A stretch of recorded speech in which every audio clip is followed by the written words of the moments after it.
그 주전 그 701년 경에 그 아수르의 사네립이 대군을 이끌고 유다를 공격했습니다. 북이스라엘은 이미 망한 상태에서 유다를 공격했을 때 그때 히스기야 왕이 자기 나라에 있는 금은을 다 모았어요. 마치 밥솥에 막 누룽지를 팍팍 긁듯이 긁어 모았어요.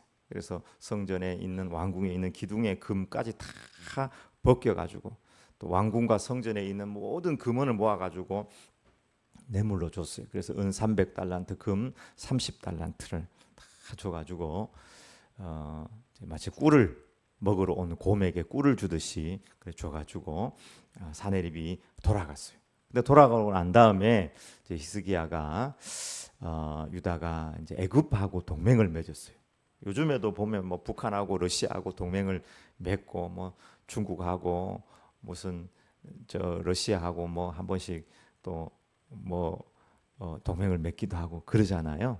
그것처럼 옛날에도. 그래서 유다하고 이제 애굽하고 동맹을 맺었다는 이야기를 듣고 사네립이 대군을 이끌고 다시 2차로 이제 공격을 하게 되었습니다. 그때 군 총사령관인 다르단, 왕의 행정 비서관이라고 할 수 있는 랍사리스, 그리고 외교장관 또 대변이라고 할 수 있는 랍사게를 데리고 올라왔어요.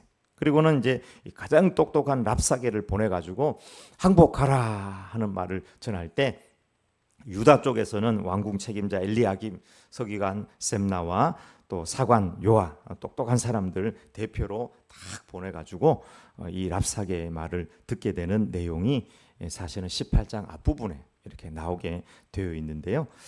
첫 번째 이제 랍사게의 어떤 기가 막힌 이 말들을 한번 정리를 해보았습니다. 이것들이 이제 앞부분에 나오는데요. 크게 네 가지로 나눠서 이야기할 수 있는데 이것이 사탄의 전략이 아닌가 생각을 합니다. 첫 번째는 내가 의뢰하는 것이 무엇이냐,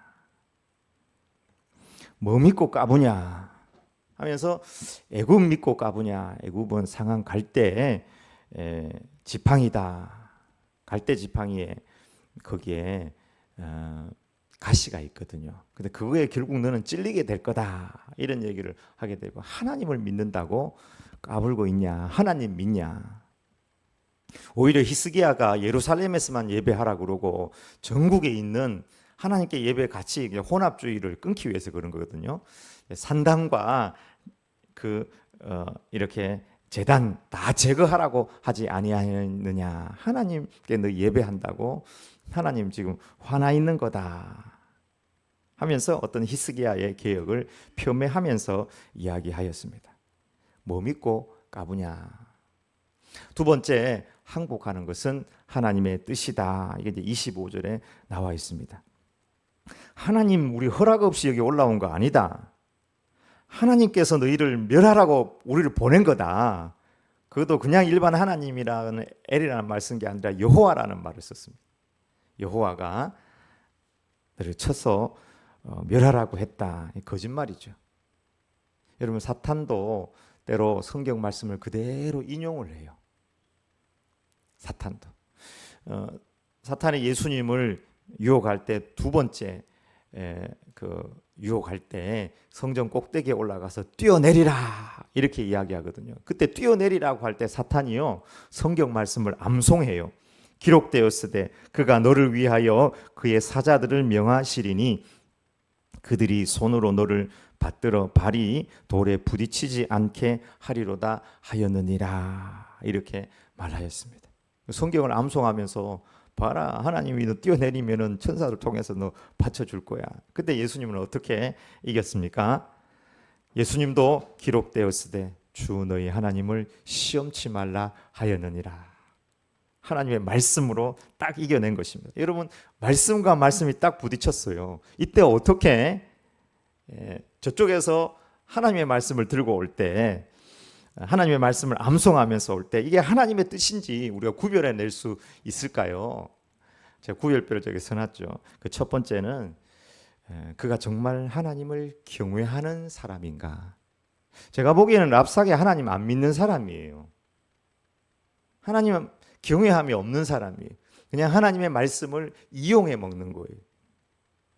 하나님의 말씀을 내 욕심으로 그 사람이 써먹느냐 이용하느냐, 하나님의 말씀이 먼저냐 아니냐, 이것을 우리가 이제 분별할 필요가 있고요. 세 번째는 정말 그가 하는 말이 아니라 그의 삶이나 전체에 하나님의 뜻이, 진짜 하나님의 뜻이 담겨져 있느냐 하는 것입니다. 하나님의 기뻐하시고 선하신 온전하신 뜻이 담겨져 있느냐.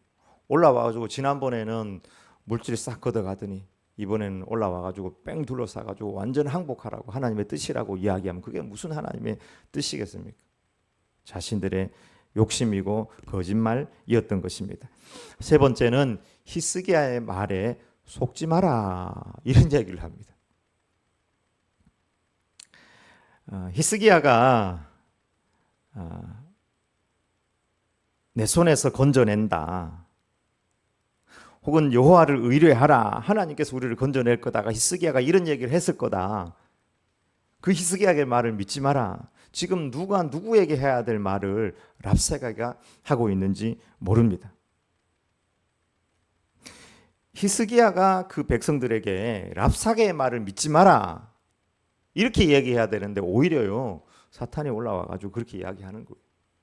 랍사게가 올라와가지고 히스기야의 말을 믿지 마라, 하나님께서 너희를 구원해 주시고 우리 함께 하신다, 이런 말 믿지 마라, 이렇게 이야기하는 거예요. 이단도요 여러분, 오히려 기성교단한테 미혹되지 마라, 우리가 진리다, 예수님도 이단으로 정죄받았다, 이단들이 그런 말을 여러분 사용합니다. 북한 공산주의자들도 보면 여론전을 많이 펼치지 않습니까? 이 남쪽을 규탄할 때 선동 해가지고 집단 체면에 걸린 듯이 김정은이를 찬양하고 우리나라를 규탄할 때 보면은 한반도의 평화를 망각한 윤석열 괴뢰 당국을 점령하고 평정하고 수복하여 공화국 영역에 편입하자. 윤석열 괴뢰 당국 평화를 깨고 하는 이런 말들은 누가 누구에게 해야 될 말인데 그들이 똑같은 말로 선전선동하는지 모릅니다. 여러분, 예수님 십자가에 못 박을 때도 대제사장 서기관들이요 선전선동하였습니다. 군인들을 선전선동해가지고 군중들을 선전선동해서 바나바는 살리고 예수님을 십자가에 못 박으라고 소리치게 한 것을 우리가 기억합니다. 예수님 부활 이후에도 군인들에게 돈을 줘가지고 제자들이 예수님 시신 훔쳐갔다고 해라. 그래가지고 그 말이 퍼져가지고요. 아직도 유대인들은 예수님 제자들이 훔쳐갔다고 생각을 하는 것입니다. 여러분, 일반 사람들도 본질, 사랑, 가치, 시간 이런 말들을 다 사용해요. 그러나 예수 믿는 사람, 우리 기독교의 위대함은 말에 있지 않고 능력에 있는 줄 믿습니다. 믿음의 역사, 사랑의 수고, 소망의 인내에 있습니다. 말과 혀로만 사랑하지 말고 오직 행함과 진실함으로 하자. 이것이 우리 신앙인들의 힘일 것입니다. 미혹되지 마라. 본질을 추구하자. 우리끼리 사랑하자. 열심히 사랑하자. 이 말을 누가 하느냐? 이것이 중요하죠. 동성애자들이 미혹되지 마라. 본질을 추구하자. 열심히 사랑하자. 동성애자들이 이런 말을 사랑할 때 그 동성애의 애자는 여러분 사랑이 아닙니다. 그건 욕심이고 그건 죄입니다. 주님은 우리에게 빛과 소금이라고 하였습니다. 빛은 비춤으로, 소금은 맛을 내므로 자신을 증명하는 것입니다. 우리 신앙인의 힘은 말에 있지 않고 행함에 있다는 사실을 다시 한번 기억하기를 바랍니다. 네 번째, 항복하면 떡을 먹을 것이고 저항하면 대변을 먹을 것이다. 이게 31절, 27절에 각각 이렇게 나옵니다. 다 거짓말이죠. 항복하면 떡 주겠다. 거짓말입니다. 사탄이 예수님 마지막 유혹할 때 천하 만국과 그 영광을 하늘에 스크린을 달아놓고 막 처음부터 끝까지 다 보여주고는 너 나한테 절하면 이 천하만국과 영광을 다 너에게 주겠다. 딱 그렇게 이야기했습니다. 정말로 그러면은 예수님께서 사탄에게 절하고 사탄을 경배했으면 예수님께서 천하만국과 그 영광을 다 얻었을까요? 거짓말입니다, 여러분. 거짓말입니다. 일본이 한일 합방으로 우리를 삼키려 할 때 일본이 우리한테 뭐라고 그랬냐면은 이제 선진국인 우리나라가 너희들을 잘 다스리고 너희들이 신민, 그러니까 황제의 백성이 되어서 황제의 은혜를 입게 될 거다. 우리가 한일 합방하면 황제의 은혜를 입어가지고 행복하겠습니까? 거짓말이죠. 우리의 주권, 외교권, 군사권, 토지, 자식, 사람, 전통, 역사 다 뺏어갔습니다. 100% 거짓말하였습니다. 사탄은 지금도 거짓말을 합니다.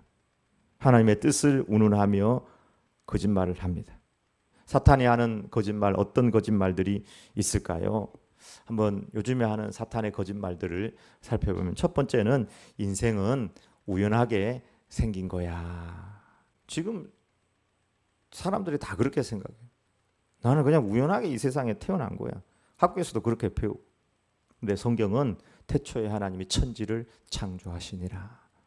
하나님께서 이 인생, 시간, 공간, 나라는 이 사람의 주인이라고. 제가 어렸을 적에 우리 집에 책이 하나 있었는데 그 책 제목이 지금도 생각나는데 벌거벗고 온 손님. 근데 우린 다 벌거벗고 온 손님이죠. 다 벌거벗은 모습으로 우리가 어느 가정에 태어난 거예요. 근데 성장하고는 우연하게 왔다고 생각을 하는 거예요. 이런 결코 우연이 아닙니다. 진리란 상대적인 거야. 것이야. 근데 성경은 예수님께서 진리라고. 내가 곧 길이요 진리요 생명이라고. 말씀이 생명이라고. 상대적인 거라고.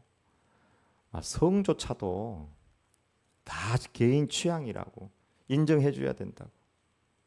여러분 성이요. 뭐 예를 들어서 남성, 여성, 그 다음에 뭐 남자가 여자가 되고 여자가 남자 호모라든지 뭐 게이라든지 뭐 이런 것만 있는 게 아니고요. 별 희한한 성들이 다 있습니다. 그거 다 인정해 줘야 됩니까?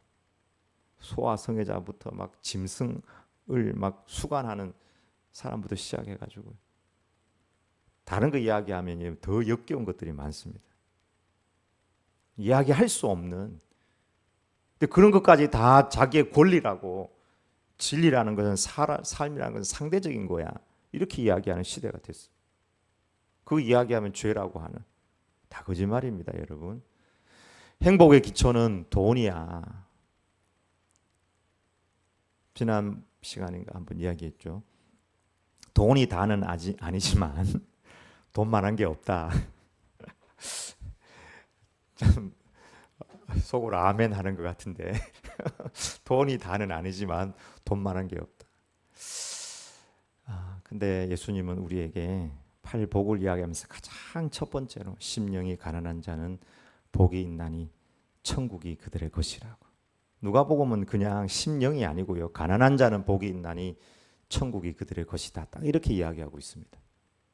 왜요? 가난한 심령의 그 마음에 하나님을 갈구하는 마음이 있기 때문에. 좀 넉넉해지고 괜찮아지면요. 보세요. 하나님 없습니다. 없는 경우가 너무 많아요. 부자라도 이 심령은 가난해서 하나님을 갈구해야 되는 것이죠. 근데 자꾸 그거를 못하게 사탄이 거짓말을 하는 거예요. 죽으면 끝이야. 죽어봤냐? 근데 성경은 분명히 우리에게 한 번 죽는 것은 사람에게 정해진 것이요 그 이후에 심판이 있으리니 라고 말씀하고 있습니다.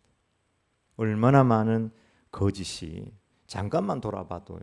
온통 거짓이 너무 많습니다. 이 거짓을 이기는 힘은 역시 말씀입니다. 예수님도 말씀을 붙드시고 사탄의 거짓말들을 다 이겨냈습니다. 히브리서 4장 12절 13절 여러분 아실 거예요. 하나님의 말씀은 살았고 활력이 있어 좌우의 날선 어떤 검보다도 예리하여 홍과 영과 관절과 골수를 찔러 쪼개기까지 하며 또 마음의 생각과 뜻을 판단하나니 지으신 것이 하나도 그 앞에 나타나지 않음이 없고 우리의 결산을 받으실 이의 눈앞에 만물이 벌거벗은 것 같이 드러나리라.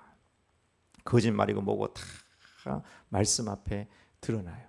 그래서 우리가 이 진리가 헷갈리는 랍사개가 큰 소리치는 이 시대에 랍사개를 만났을 때에 어떻게 승리할 수 있냐? 하나님의 살아계신 진리의 말씀을 붙드는 수밖에 없습니다.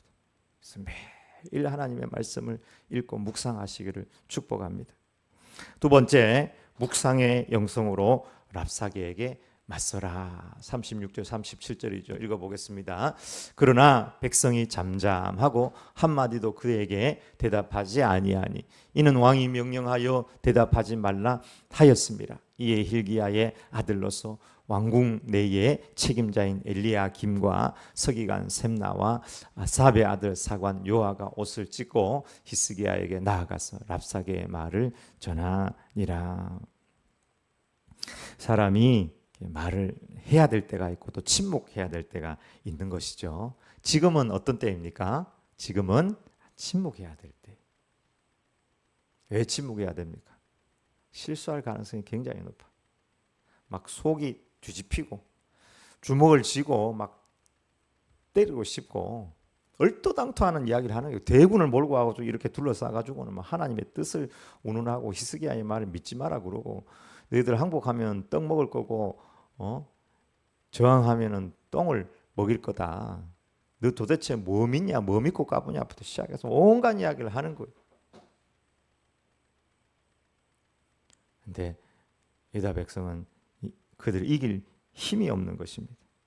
너무 논리적이고 다른 사람들이 넘어갈 것 같은 말을 하는 그때 일단 침묵의 영성으로 인내하라고 하였습니다. 랍사개처럼 똑똑하고 자신감 있고 논리적이고 거짓말하고 또 능력이 있는 사탄 같은 존재를 만났을 때 우리가 일단은 마음을 가라앉히고 침묵하는 것이 지혜입니다. 욥기 13장 5절에 너희가 참으로 잠잠하면 그것이 너희에게 지혜일 것이니라. 잠언 13장 3절에 입을 지키는 자는 자기의 생명을 보존하나 입술을 크게 벌리는 자에게는 멸망이 오느니라. 랍사개를 만나가지고 막 쉬 감정을 폭발시키는 것은 어리석은 일이에요. 제가 이번에 대마도 말고 그 앞에 대마도를 한번 갔다 온 적이 있는데요. 가서 이제 렌트카를 해가지고 제가 이제 운전을 좀 했어요. 운전을 해가지고 좀 목사님 몇 분들 모시고 어디 가는데 그게 에보시타케 전망대라고 있는데 에보시타케 전망대를 가는데 그 입구에 가니까 도로공사를 해가지고 못 올라가게 됐어요. 그래서 그 밑에 신사가 하나 있는데 한 목사님이 거기를 가보자. 그래서 딱 주차장에 대자마자 카메라를 들고 막 우리를 찍는 거예요. 두 사람이. 그리고는 막 일본말로 막 뭐라고 하고 돈을 내놓으라는 거예요. 주차장이 뭐 라인이 있는 것도 아니고 산골에 뭐 그냥 우리 동네처럼 이렇게 생긴 거예요. 그냥 여기 그냥 들어가자마자. 그러면은 주차를 하면은 차 한 대에 주차 얼마지 사람 한 명의 주차 얼마 받지는 않잖아요. 맞죠? 근데 우리가 7명 탔다고 한 사람당 1,000엔 그러니까 10,000원 7만 원을 내놓으라는 거예요. 그리고는 일본말로 뭘 계속 뭐라고 하는 거예요. 우리가 열받아요 안 받아요? 그리고는 차 키를 빼서 도망가 버리는 거예요. 그리고는 저걸 막 보여주는 한국인 출입금지 보여요. 무단 주차는 벌금 1,000엔이잖아요. 1,000엔만 내면 되는 건데 내가 운전을 했단 말이에요. 근데 옆에 있는 목사님도 막 화가 나고 열이 나고, 나도 막 일단 말이 안 통하니까 영어로 이야기해도 말이 안 통하고, 이 목사님은 저쪽에 가가지고 다른 한 여자한테, 카메라 찍는 여자한테 막 팝하고 가지고 이야기해가지고 막 이야기하고 보여주고. 근데 우리를 막 자극해가지고 화내게 하고 욕하게 하는 걸 찍으려고 작정을 했어. 제가 키 빼가지고 도망가 푸는데 뭐, 그 사람한테 가가지고 말해도 말 안 듣고, 무슨 걔는 뭐 일본애니까 일본의 영어를 잘 제대로 못하거든. 돈으로 해결하는 게 가장 쉽지. 그냥 7,000원 줘버렸어요. 7만 원이 주고 키 받아가지고 목사님 오세요, 타고 갑시다 하고 이제 타고 딱 나오니까 그놈이 오더니 뒷문이 조금 열려 있었거든요. 거기다가 이제 7만 원, 7,000원을 다시 집어 넣었더라고. 목사님 다시 돈을 줬네. 이래가지고 나왔어요. 혐한을 당한 거죠. 그래서 한 목사님이 나보고, 와, 장 목사님 그래 안 봤는데 모세처럼 온유하네 이러더라고. 진짜 열받더라고.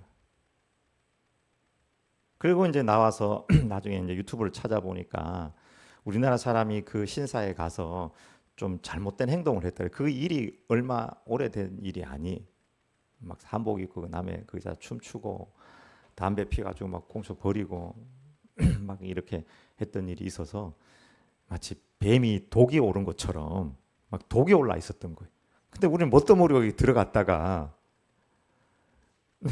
거기서 우리도 막 욕하고 이 막 미쳤나 이러고 막 이런 얘기 다 했다면은 이 사람들이 해서 그걸 유튜브에 바로 올렸을 거예요.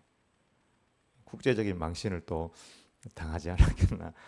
근데 전혀 뭐 일단 말이 안 통하니까 그런 말 안 하고 하면서 이제 유연하게 대처를 했더니 그냥 잘 지나갔던 그런 일이 있었습니다.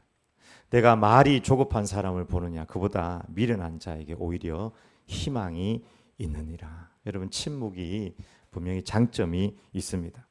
침묵하면 감정을 조절할 수 있고요, 또 자기 성찰을 할 수 있고, 침묵은 또 집중력이 향상이 되고요, 집중력이 향상됨으로써 창의력이 증진이 되고, 또 침묵하면은 다른 사람의 이야기를 잘 경청할 수 있어서 의사소통에 도움이 됩니다. 그러면은 침묵엔 장점만 있느냐? 또 때에 맞지 않는 침묵은 오히려 내가 이야기해야 될 때, 또 소통해야 될 때 소통 잘 못하면 소외감을 느낄 수가 있고 의사소통에 문제가 되기도 하고 문제 해결에 지연이 올 수도 있고, 내가 마냥 때에 맞지 않는 침묵을 통해서 신뢰가 손상되는 이런 문제들이 있을 수 있습니다. 여러분, 외칠 때는 외쳐야 해요. 동성애라든지 북한의 어떤 인권 문제라든지 반전 운동 불의 앞에서는 우리 선각자들이 대한독립 만세를 외쳤던 것처럼 외칠 때는 분명히 외쳐야 하는 것입니다. 예수님도 외칠 때는 분명히 외쳤지만 십자가의 길을 가실 때는 침묵하셨습니다. 예수님의 영성에 침묵의 영성이 분명히 있는 것을 보게 됩니다. 예수님의 침묵의 영성을 배우게 됩니다. 첫 번째는 절제의 영성입니다. 예수님 감정에 휩싸이지 않았습니다. 감정에 휩싸일 때가 한두 번이 아니, 막 시험하려고 몇 번을 그렇게 물고 뜯고 해요. 근데 그때 절제하는 그런 마음, 그 침묵의 마음이죠. 두 번째, 사랑과 포용의 침묵입니다. 비난자들을 다 품는 거예요. 여기서 막 부글부글 올라왔겠죠. 근데 다 포용하는 영성. 그 다음에 침묵의 기도, 기도의 침묵입니다. 예수님 기도 가운데 겟셋마네 동산은 부르짖는 기도를 하였지만 주님 매일 새벽하면서 하나님 앞에서 침묵하며 기도하였습니다. 네 번째, 하나님을 신뢰하는 침묵입니다. 하나님의 섭리를 믿는 침묵이에요. 아버지, 내 뜻대로 마시고 아버지 뜻대로 하시옵소서. 하나님의 섭리를 믿는 침묵.